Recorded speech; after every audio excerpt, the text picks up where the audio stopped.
এবার অষ্টম পরিচ্ছেদের দ্বিতীয় এবং শেষ অংশ। বিজয়ের প্রতি। আচার্যগিরি করা বড় কঠিন, ওতে নিজের হানি হয়। অমনি 10 জন মানছে দেখে পায়ের উপর পা দিয়ে বলে, আমি বলছি আর তোমরা শোনো।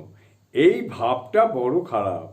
তার ওই পর্যন্ত, ওই একটু মান। লোকে হদ্দ বলবে, আহা বিজয়বাবু বেশ বললেন, লোকটা খুব জ্ঞানী।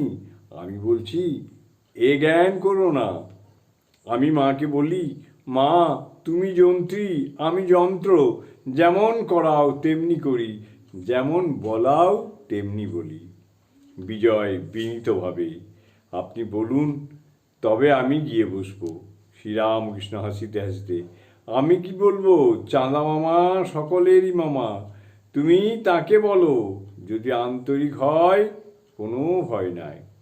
বিজয় আবার অনুনয় করাতে শ্রীরামকৃষ্ণ বললেন, যাও, যেমন পদ্ধতি আছে তেমনি করোগে। আন্তরিক, তারপর ভক্তি থাকলেই হলো।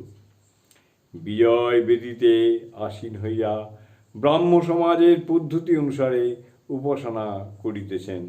বিজয় প্রার্থনার সময় মা মা করিয়া ডাকিতেছেন। সকলেই মন দ্রবীভূত হইল।